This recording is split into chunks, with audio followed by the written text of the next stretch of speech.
Good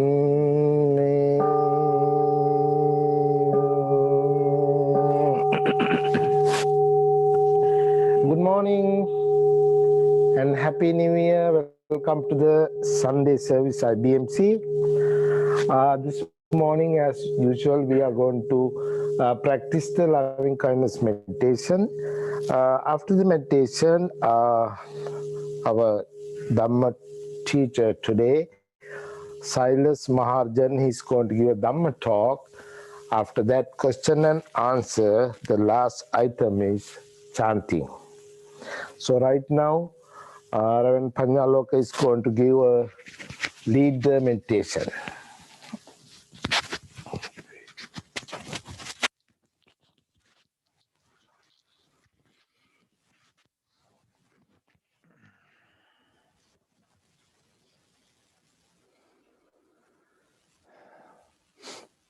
Happy New Year to all. Now we are going to practice the loving kindness meditation, the Metta Bhavana. Relax your minds, relax your bodies,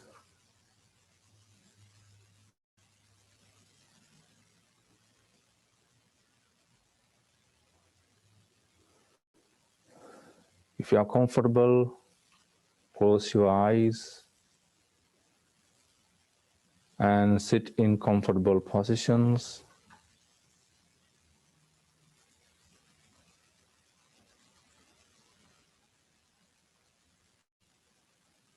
And reflect on these loving kindness thoughts.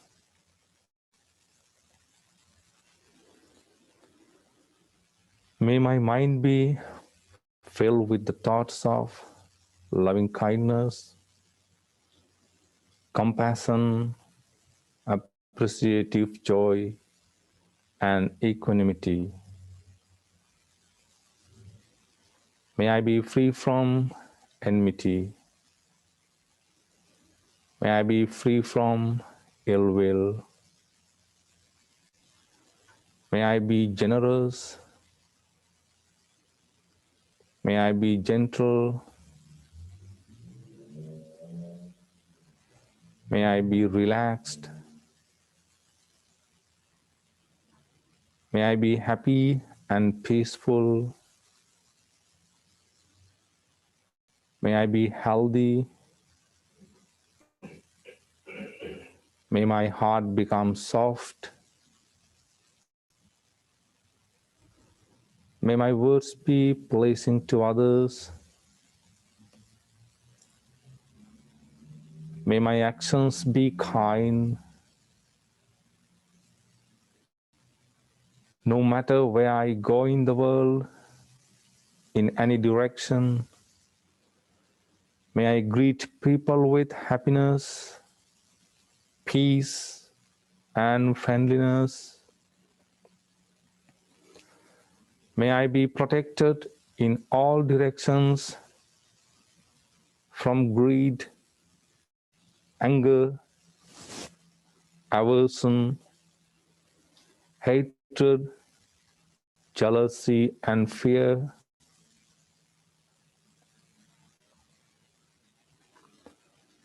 May my parents, teachers, Dharma teachers, brothers and sisters, friends, well-wishers, and enemies be free from enmity, ill will, and grudge. May they all be happy, healthy, and peaceful.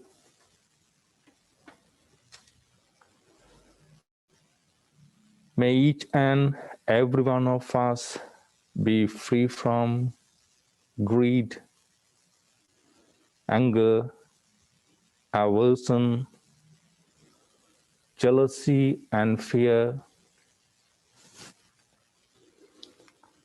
May the thoughts of loving kindness embrace us and envelop us.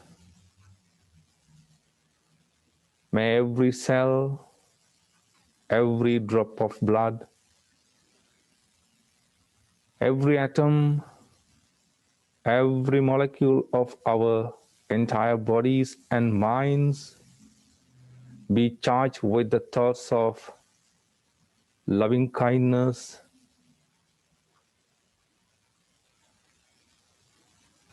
Let us relax our bodies. Let us relax our minds. Let the peace and tranquility of loving kindness pervade our entire being.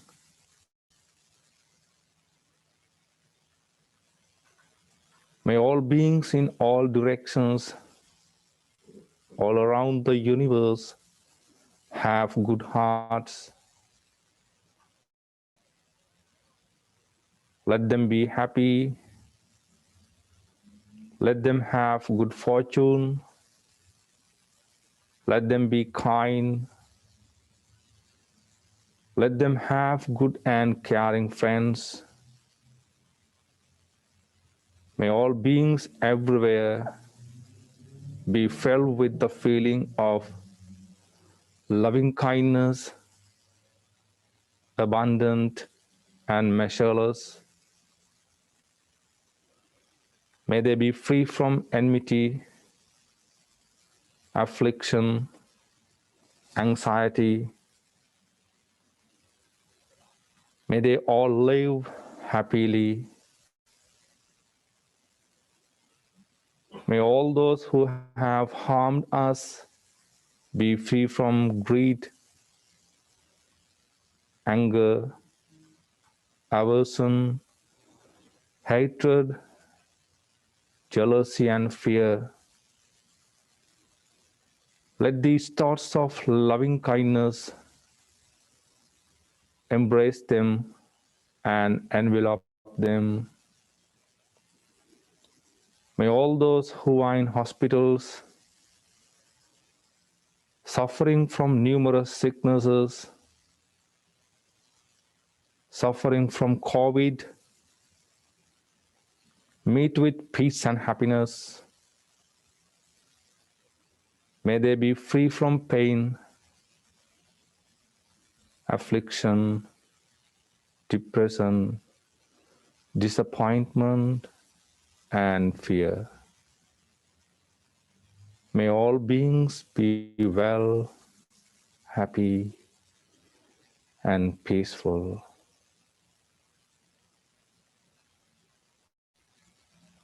Practice this silent meditation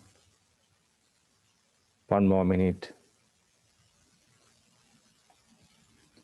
When you hear the sound of the bell, open your eyes.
Sadhu, sadhu, sadhu.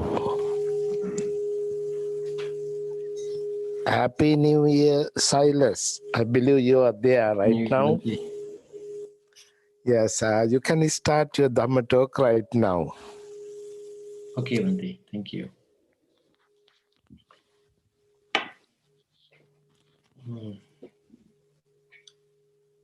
Good morning, everyone. And I also want to wish everyone a healthy and successful year 2021. I don't see anybody today, so I'll be talking to the boxes. But I hope you will be attending to us. Thank you, Elias. It's nice to be here again. We were talking about Eight Noble Paths, not in a consecutive way, but when I had the opportunity to talk to you guys in December, I was talking about Eight Noble Paths. And just to continue with the teachings of the Buddha, I thought to expand on the seventh path, which is Samma Sati, right mindfulness. The reason that I want to highlight on mindfulness, there are so many reasons, but one of them is being that even today, you hear a lot about mindfulness. You go to a bookstore or any store, you will see people talk about mindfulness. They have books, they have audio, videos. You see a lot. And, that's very fortunate of us that we hear people are talking about this practice of mindfulness. And not all of them are based on the Buddha's teaching. Some of them, they try to give their own definition and demonstration how to practice mindfulness. And just to bring back, why do we need to practice mindfulness? And well, what do you do if you don't practice? What happens if you don't practice mindfulness, or if you are not mindful? Well, we know immediate consequences. If you're not mindful, they're more likely to happen so many accidents. It could be minor accidents, it could be major accidents because of your mindlessness. One simple example that I like to tell my class when I teach is that if you are not mindful, you open your computer, you try to send an email to your instructor. You're not mindful about it, but you just did because you have to do it. As soon as you turn on your computer, you end up searching something else on the website, and that takes you to shopping, whole bunch of things that you don't even need it. Then you start looking for your credit card, then you realize you didn't pay the bill, then you realize, oh, I have to look at my paycheck. So you almost sounded like you were having this moment of ADHD symptoms. Your attention has shifted from one object to another within such a short time, and you didn't realize 30 minutes later, oh shoot, I was supposed to send the email. I never did that. It totally slipped off my mind. So that's like a very simple example of not being mindful of what you're supposed to do. The other consequences is that more dire consequences could be we tend to suffer from anxiety because we are so much preoccupied by our future. And especially during this time, we are facing this COVID-19 pandemic. We passed the whole year quarantining and talking about how to get over it, how to keep ourselves safe. And I want to hope that all of you guys are staying safe and protecting yourself, which is important. But also it keeps your mind preoccupied. Constantly think about, when do we go back to normal? Well, most people think like we will never get back to normal because the virus is evolving. Now there is a new variant trend of this virus. So probably there will be some kind of change in our normality. So that itself can make you anxious because now you're worried, okay, do we never gather again? Do we never have like a normal, no mask interaction with people? probably takes longer. That thinking about that future makes you worried. The student will be worried about, what do I do after my school? What do I do if I couldn't get a job?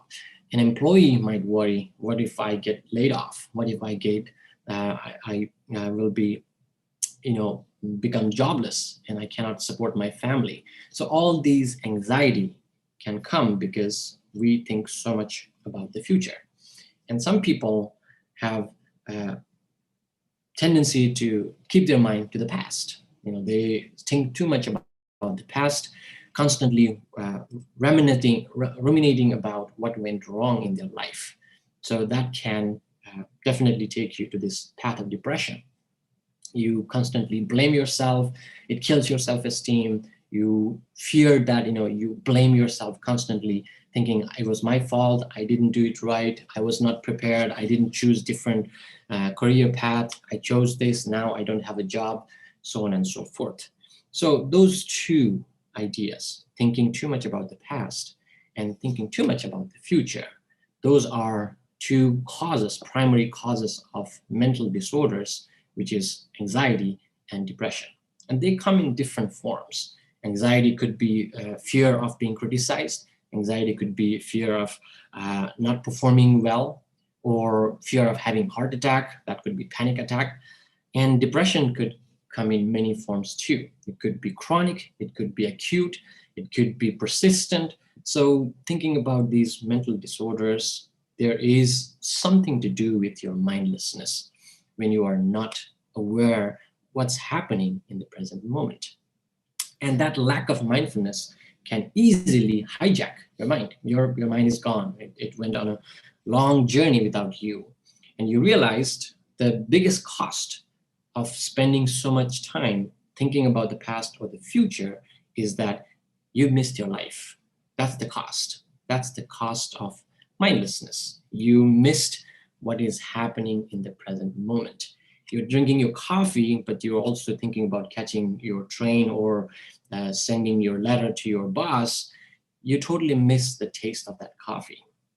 You totally miss the joy of that coffee. There's nothing wrong enjoying that coffee, but your mind was not there. You were raising your child, but constantly worrying about, what do I do in the future? And you totally miss the year upon year of your child's growth, that the moment that you could have enjoyed and cherished. So that's the cost of mindlessness.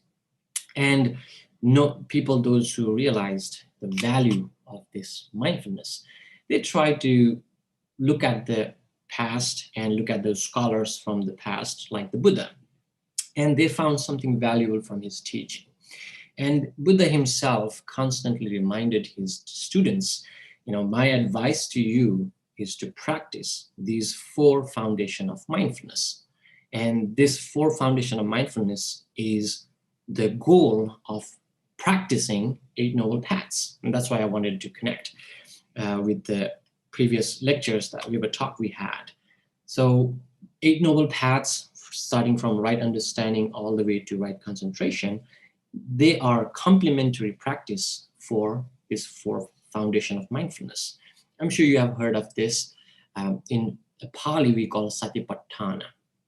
And the term Sati has multiple meanings. One direct meaning will be memory. And the other meaning is your mindful, being present, being aware, being present at the moment. And in one of the suttas from linked discourses, today I thought to, I don't know if I can share, just to give you guys a reference. Bante, can you let me share the screen?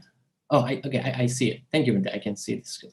So I was trying to point you guys this sutta, just to make it a little more interactive. So this is the sutta I was planning to talk today. This is sutta from the linked discourses. In Pali, it's called Samyutta Nikaya. Nikaya is the kind of a collection of many suttas. And here, Buddha defines what is mindfulness. Now, before we look at this, now stay with me. Don't read that, because you're gonna miss what I'm saying here. So, in modern, in psychology, there are a couple of famous figures who made mindfulness very popular. One of them is Zen Kabat-Zinn.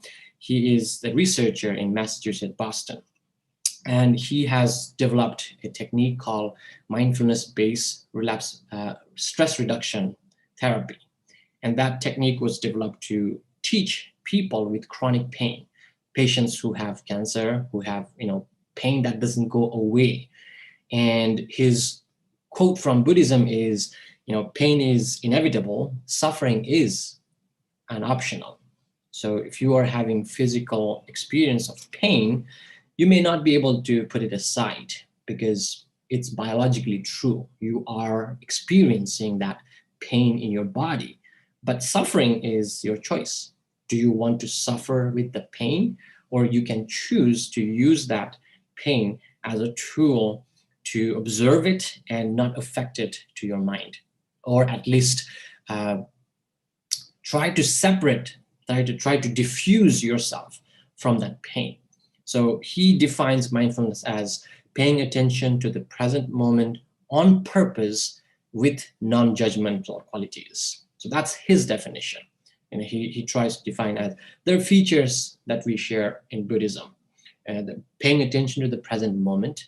Now here Buddha defines as katan bhikkhave bhikkhu sato hoti. What is being mindful? So what is mindful? And in Buddha's definition, the mindfulness has few qualities that some of the people, even in the research, they missed. One of them I found is keen. In Pali, it's called atapi. Now, when you are practicing mindfulness, or when you want to practice mindfulness, it's not spontaneous. It is not effortless. It is with effort. So atapi is you put some effort to do it. Just like any other exercise or any other training that you do. None of those trainings come without your effort. Even the simple training like running, that's one thing I use that as example. If you want to run a 5K marathon, or just 5K or a marathon, which is a lot bigger, you cannot expect yourself to get up in the morning and start running 5K right away without any training. You might do it for like maybe 30 minutes or 20 minutes. You'll be exhausted. You might injure yourself. Why? Because you didn't do the homework part. So anytime we think about using mindfulness to daily life, and I know everybody wants to make it short and simple and quick. Quick fix is the best thing these days. Everything 5 minutes, I love it. 1 hour, okay, I'm out. So that's the attitude we have. And unfortunately, I looked into some research, and they developed this mindfulness technique for people with in work setting. That's something I've been studying these days. And also people with pain. They try to condense, make it short version of mindfulness. And the result is not so good. In research, they found, yes, it helps you to be mindful, but some other outcomes they try to look at is satisfaction. Are you satisfied with your job? Are you able to recognize your thoughts and feelings? Are you able to control impulsive thinking and impulsive behaviors? And the result says, no, not really. Why? Because you took the shortcut. So the sad news is you cannot find shortcut for these kind of skills. Just like thinking of running a marathon, you just wanted to cut it short, and instead of practicing 5 days a week, you just thought, I'm just going to do it every weekend and whenever I have time. Well, you can do it. That's possible, but you may not be on top of that race because you made a shortcut. So here, coming back, it is with effort. So atapi is you put effort, and effort takes us back to one of the noble paths I elaborated last time, which is right effort. And right effort has 4 qualities. One, you try to remove some of the bad habits that you had. You put effort to remove bad habits that you already have. And the second effort is you try not to develop bad habits that is still not there. And the positive side is you develop new good habit that is not there, and you continue or preserve the good habit that you already have. Let's say you have this bad habit of being mindlessness, your bad habit of constantly taking 5 tasks simultaneously. Now, in psychology, we talk about attention. Attention could be studied in many ways. And one of them is split attention. You can divide your attention to do multiple tasks.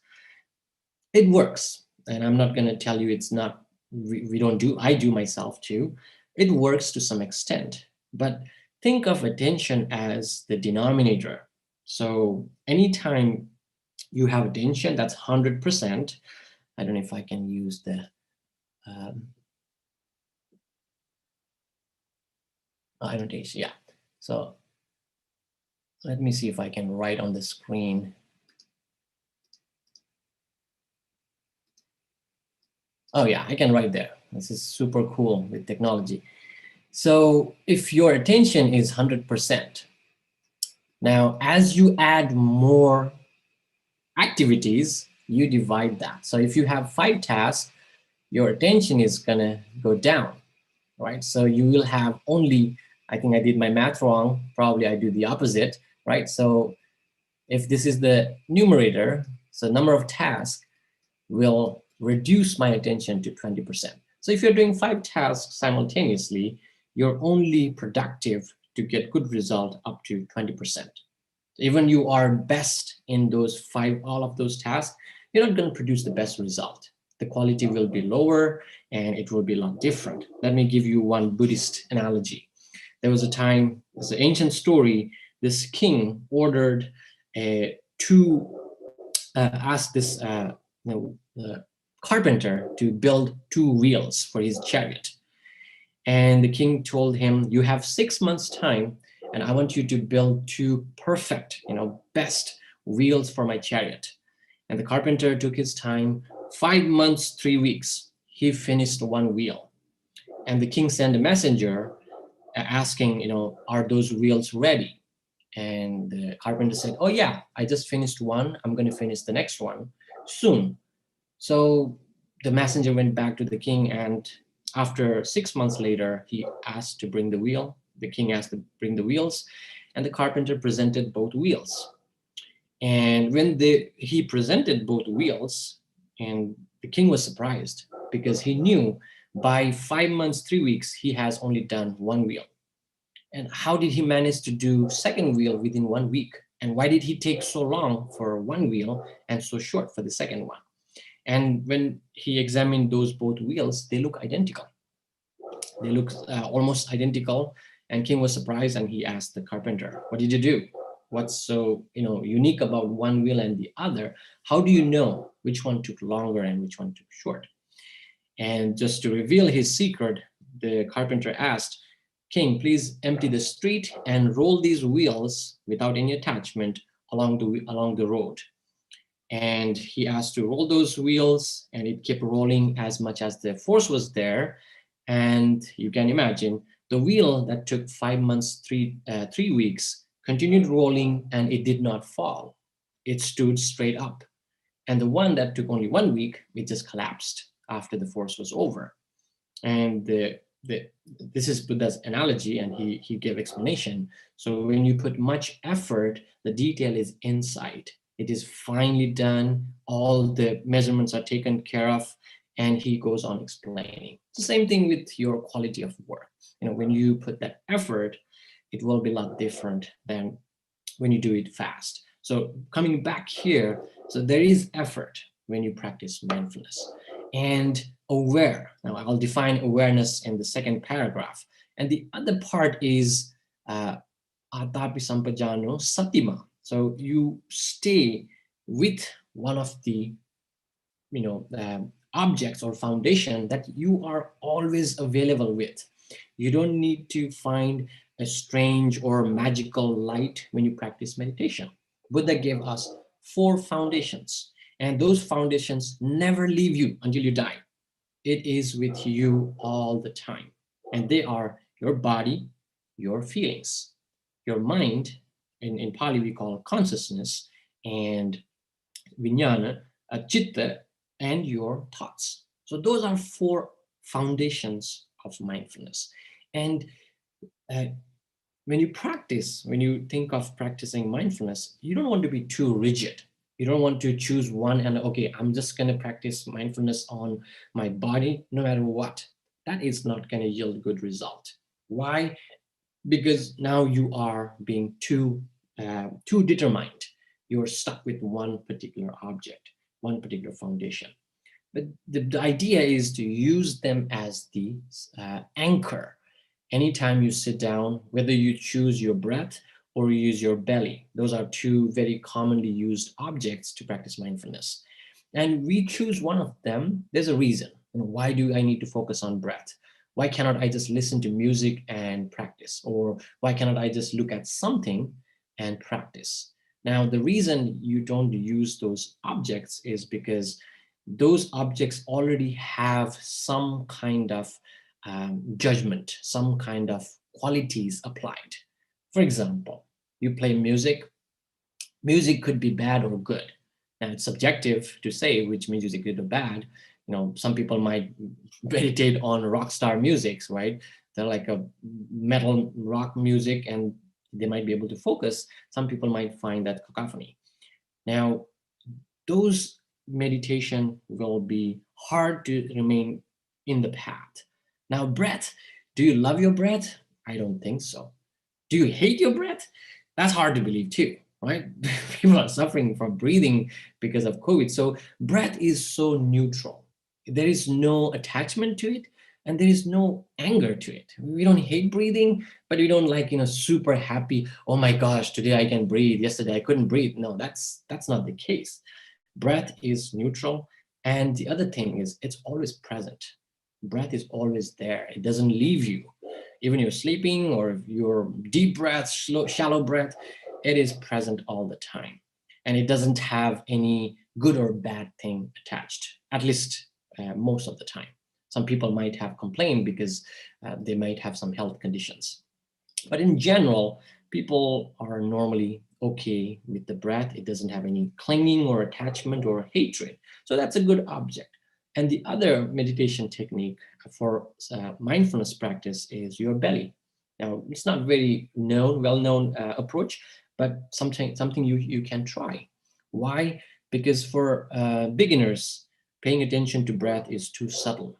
Now, how do you pay attention? Well, there's a few tips from the Buddha. You have to take your attention to tip of your nostril. And when you breathe in and out, you feel the contact of air on the ring of your nostril. And you establish your attention on that spot. And you observe that sensation of breathing in and breathing out. And it goes deeper as we talk about foundation of body. You pay attention to deep breath and you become aware it is a deep breath. And when it is a deep breathing in, deep breathing out, shallow breathing in, shallow breathing out. So you use breath or your belly. Now, belly, if you want to try, it's super easy. You can put your palm on your belly if it is super new to you. And you place your palm on your belly as you breathe. You don't pay attention to breath now. You pay attention to this rising and falling. As you breathe in, that happens naturally, you will feel your belly is pushing out. It's the expansion of your belly. And when you breathe out, it kind of contracts. So expansion and contract. I don't know if contraction is the word. So expansion and contraction are the 2 main features of your belly.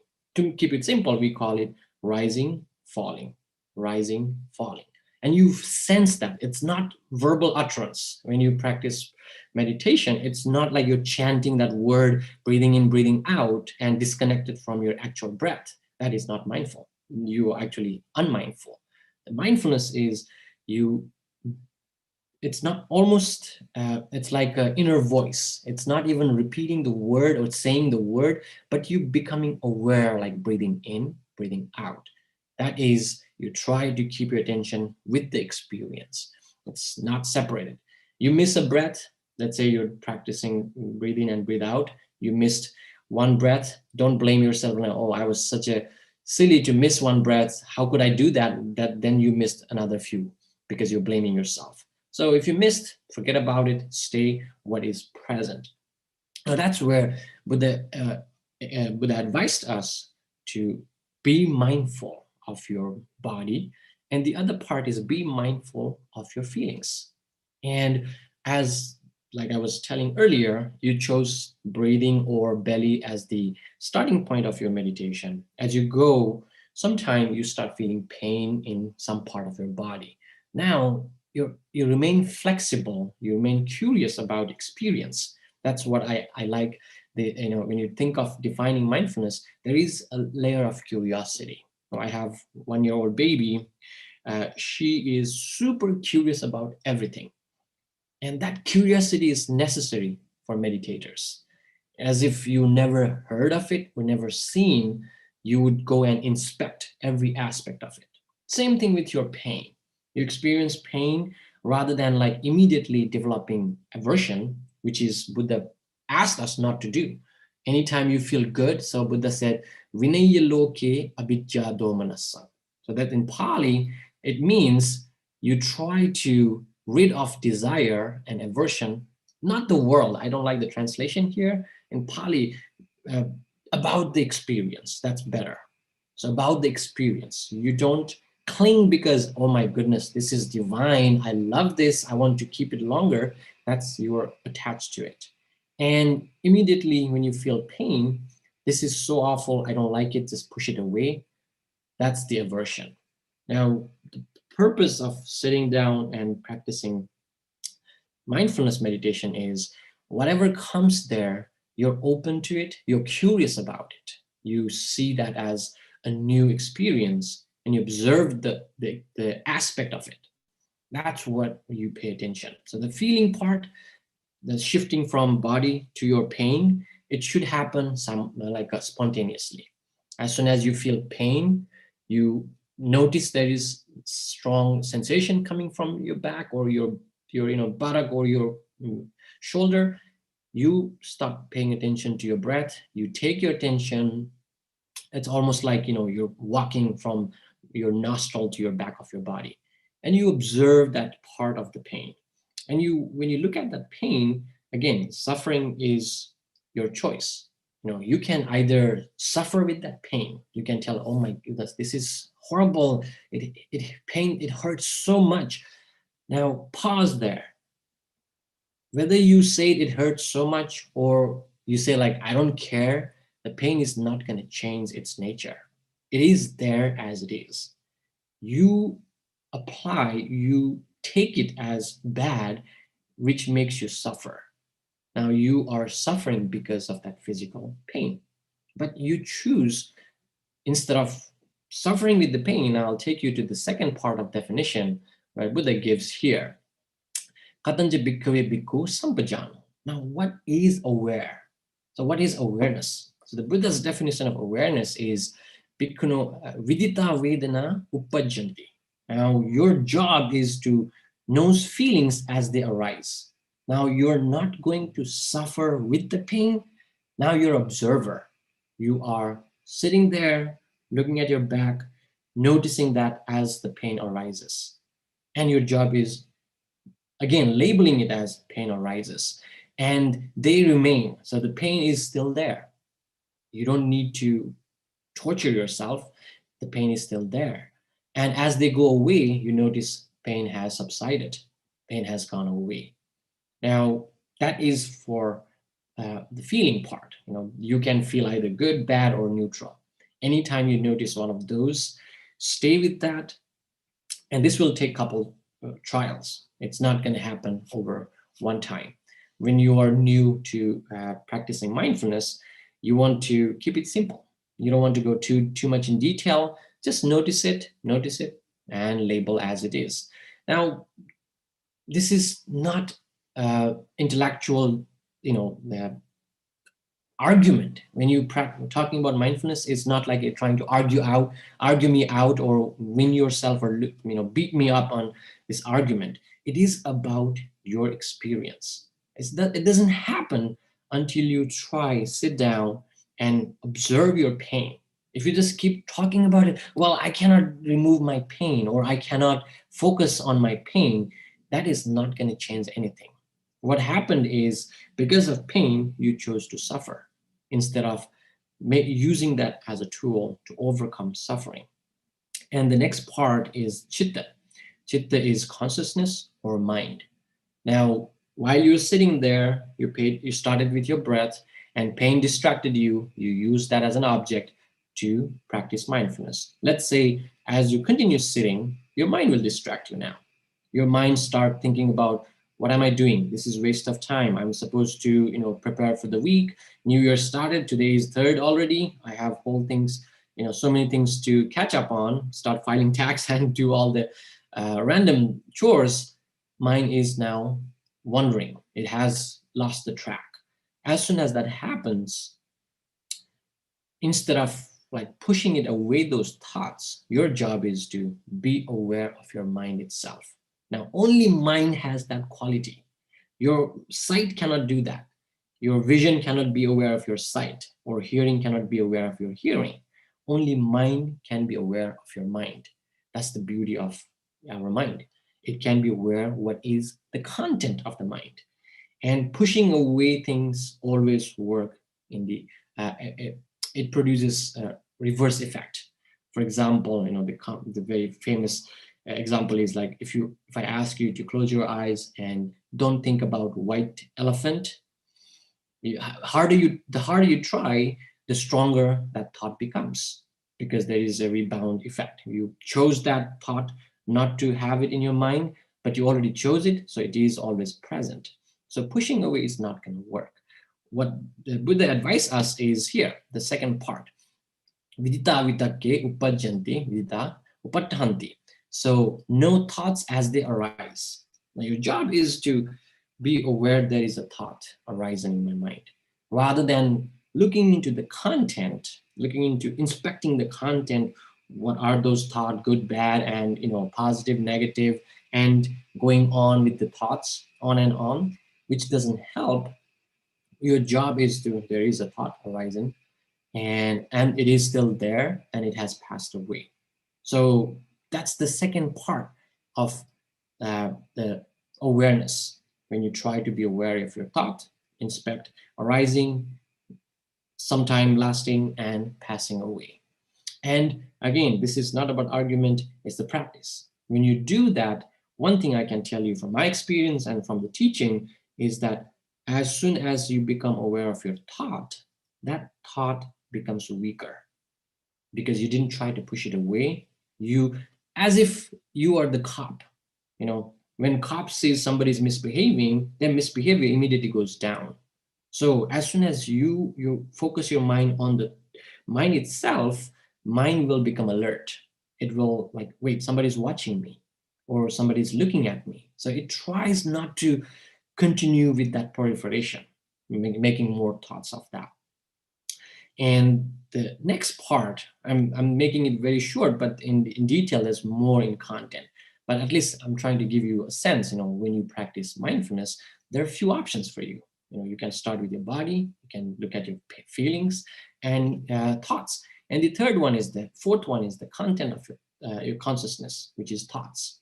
Now you may have different types of thoughts of desire, thoughts of aversion. I've heard people complain about that. When I try to sit down and meditate, I get this all crazy thinkings. So I stop meditating. Well, you left in the best moment. That is actually very good for you, because you became aware that your thought content is not so good. And Buddha advised in Satipatthana, when you have this desire thought, aversion, or hatred thought, or lethargic thought, he asked actually, be mindful of that. I'm having a thought of desire, I'm having a thought of anger, and so on. When you do that, that gives you, what to be aware of.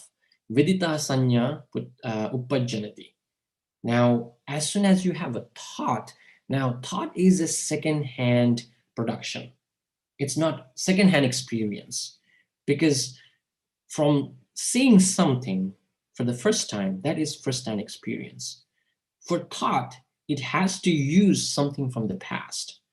Thought is mostly associated with some kind of predispositions. You have done something, you have heard something, you have seen something, and based on those previous experience, you produce new thoughts. So anytime you have those thoughts, you're actually being perceptive. You're perceiving things, and your job is to not proliferate, not produce more of that. Your job is to, it arises, it stays, and it just disappears. Now, let's say I'll give you one more tool, and I'll open for discussion. Let's say somebody was trying so hard to sit down and meditate, it was not working for him. So hard, so difficult, but still the person wants to practice. There's another sutta Buddha give advice on, Bhikkhu Sutta, the same chapter. He talks about, if your meditation is not producing good result, what you can do is choose a pleasant object.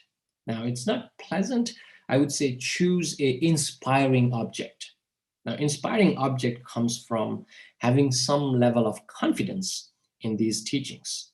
Now, if you're totally a naysayer, I don't believe anybody, I don't trust anyone, I just want to practice meditation, you are a little lost, because for these kind of paths, we have great teachers. Now, we have the Buddha himself, we have his teachings, we have his disciples. So if you know any of those inspiring people or object, use that to reflect for a little bit.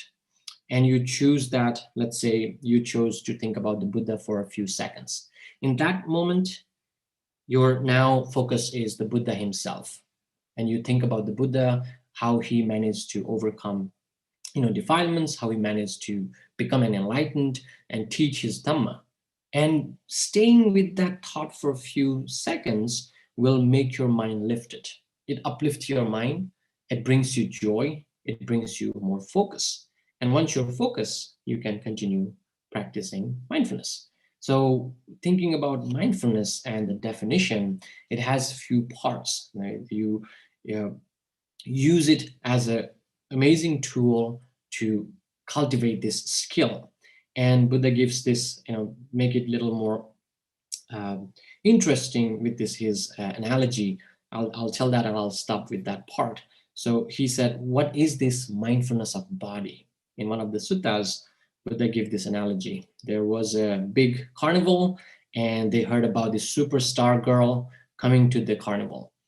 And I'm just like making more contemporary. Buddha didn't say about superstar. He said the finest lady. So there's a superstar singer coming to the stage and she's going to dance, she's going to sing, and people in the city are super attracted. They're going to flood to that carnival. Thousands of people are racing to that carnival, and it's super packed now. And there was one guy who doesn't want to die, who wants to live, and he was heading to the carnival. And one group of people stopped this guy, and they gave him a bowl full of oil. So this bowl has full of oil to the brim. And he was told, now this is oil in your hand. You're supposed to take this oil to that superstar girl. You have to pass through all these crowd, who are crazy about this girl, and you cannot split a drop. If you split a drop, there's a guy behind you pointing gun on your head. He will shoot you if you drop even a single drop of oil. Now imagine somebody tells you that. And what would that guy do? Of course, he has to be super careful protecting that ball of oil with his life, because it is dependent on it. The life is dependent on it. He cannot spill. And Buddha said, so that ball of oil is just like your mindfulness of your body. You are constantly challenged by so many things around you. And your task is to pay attention, be observant of spilling it, be observant of losing it, because as soon as you lose, there's a guy behind you pointing gun on your head. So your life is dependent on that. So he used that analogy to tell how should we be mindful of, and this will avoid a lot of troubles. Needless to mention, many preventable mental problems like forgetfulness, distraction, distracted driving, and in bigger scale or in clinical scale, depression and anxiety. So I hope that little bit of ideas of mindfulness was helpful today. Thank you, guys.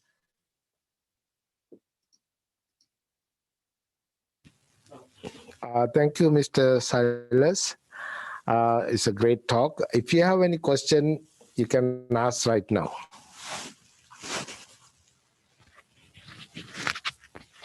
Let the cover.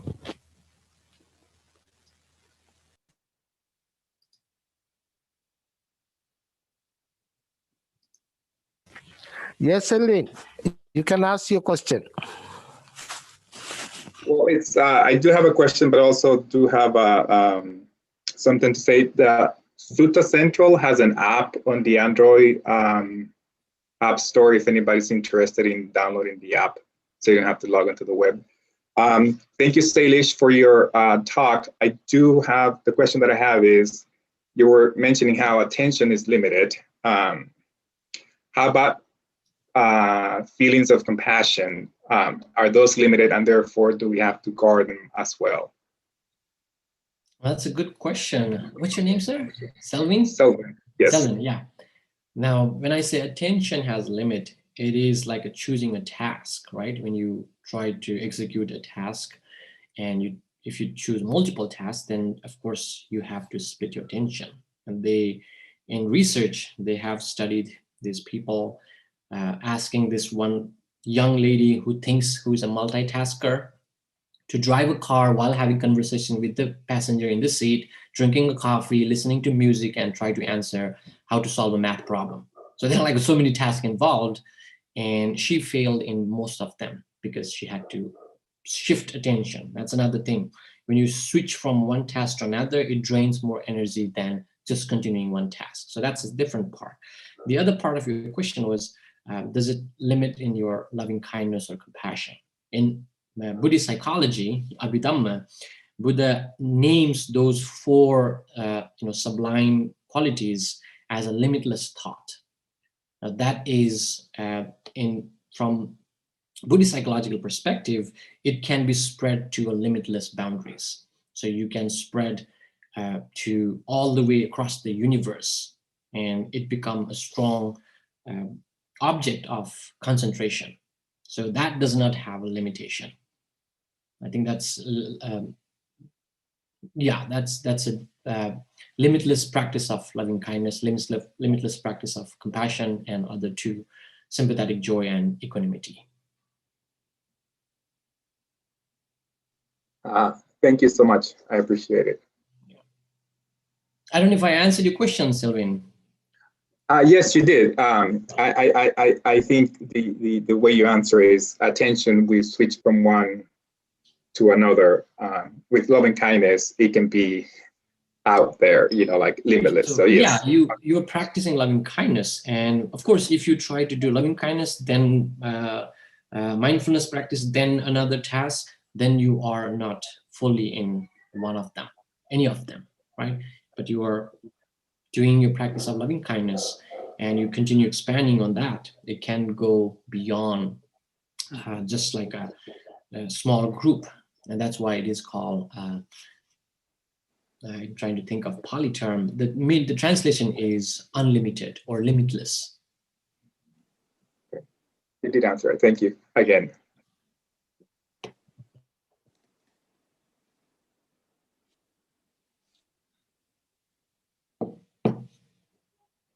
Any comment?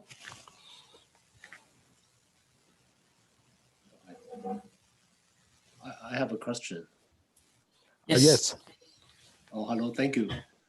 I was wondering if, how do you help another person not to suffer if they're not Buddhist? I mean, I might not be able to tell them, oh, you're in pain, but you have a choice whether or not to suffer. But how would you actually tell somebody, like a younger person, or maybe an older person, who's not Buddhist, or maybe even not religious or anything? How would you do it on a practical level?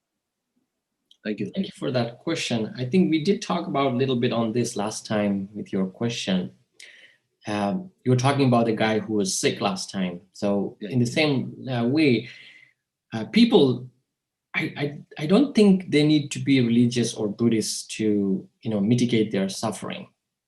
If you're suffering, you're a human being, you're suffering, then it's a legitimate concern, right? And those people, when I go meet people, when I go to talks and see other people, I give them some research, depending on what do they believe in, what do they buy. They don't buy religion, fine. I don't need to sell you religion because it's not necessary. You're a human being, you have these conditions and you're going through some pain. Then what do you believe in? What do you think is true about your suffering? And that's why I was telling you about mindfulness-based stress reduction. And they have some other therapy technique which use mindfulness and other Buddhist principles. They try to tell, well, this is not only you. So to me, research is important for people, those who have little cynicism about religious practices, because they believe about rationale, they believe about science. So from those perspectives, if you can tell if somebody is suffering, you have choice. Now, ultimately, it comes down to the person, because you can fetch the horse to water, it has to drink the water on its own. You can give the best tool in your hand, but the person has to be open. Okay, seems like this is feasible, and I can try. If you really want to help somebody, you can present some of those ideas. And when I was teaching in jail, when I was working there, you can imagine their level of intelligence and their level of thinking.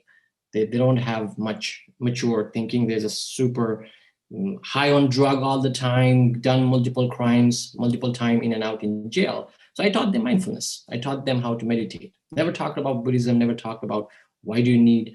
What I told them was, the worst thing that could happen by practicing or by using this tool is you just fail. It didn't work for you. So, that's the worst thing that could happen. You tried it, it didn't work. That's all it could happen. You're not going to lose anything. You're not losing an ounce of your body weight. You're not losing any valuable things. Only thing that could happen is it didn't work for you. So what? You tried, didn't work. Sorry, just a little bit of time spent on it. So if you can get person to that level, are you ready to even give it a shot? Then there's a high chance of them seeing, again, like I mentioned earlier, the Buddhist ideas are not about arguing, winning somebody out or into your belief or your ideas. It is about bringing them to the point where they can try on their own. And as they try it on themselves and see, oh, this really feels different. I had pain, let's say, for your example, I'm suffering from back pain, or I have this chronic pain and I cannot, medicine doesn't help. I take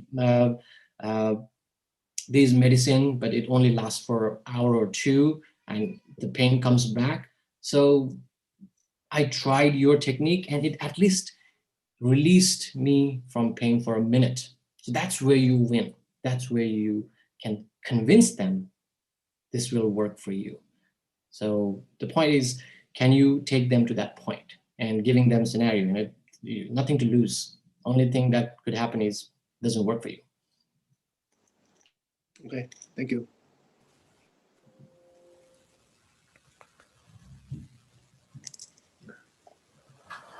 Thank you. Any question?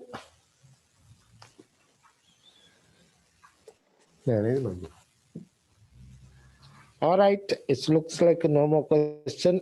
Thanks again, Silas. Thank you, Bhante, And for having me. Thank you for your question, guys. It was nice seeing you all. All right. Hope to see you next month also, sometime second week of the February. I'll see Bhante. I'll talk to you later. All right. Vinita will contact you, okay? Okay, Bhante. Okay. All right. Have a good day, everyone. Happy New Year too. So we are going to chant page page 4 and page 10.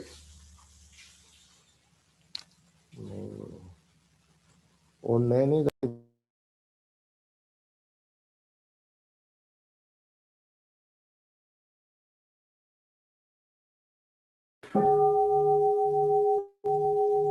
නමෝ තස්ස භගවතු අරහතෝ සම්මා සංබුද්දස්ස නමෝ තස්ස භගවතු අරහතෝ සම්මා සංබුද්දස්ස නමෝ තස්ස භගවතු අරහතෝ සම්මා සංබුද්දස්ස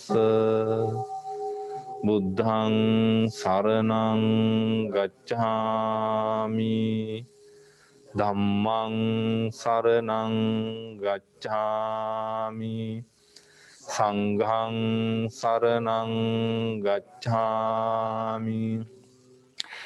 Sentient beings are numberless. I vow to save them all. Deluding passions are inexhaustible. I vow to end them all. Dharma gates are limitless. I vow to study them all. Buddha's way is supreme. I vow to attain it. May suffering ones be suffering free, and the fear-struck fearless be. May the grieving shed all grief, and the sick find health relief. Neng di du kong duk po kap o nya di nyai dang du chung sang ye nyai gong tai pa da neng di du kong po kap o nya di nyai dang du sang sang ye nyai gong tai pa da neng di du khong guk po kap o nya di nhai đằng du sang sang ye nhai còn ai pa da Om Mani Padme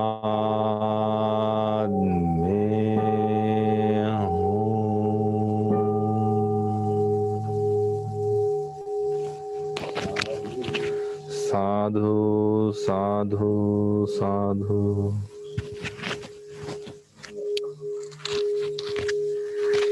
Thank you for everybody who participate. We do have 4 monks sitting here, and you cannot see because we are a little far away.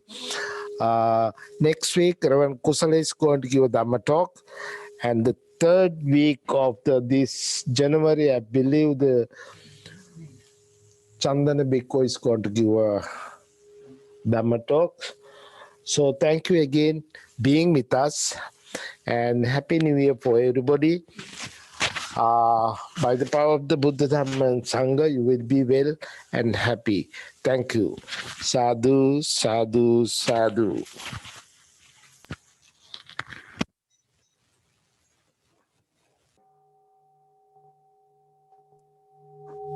Thank you.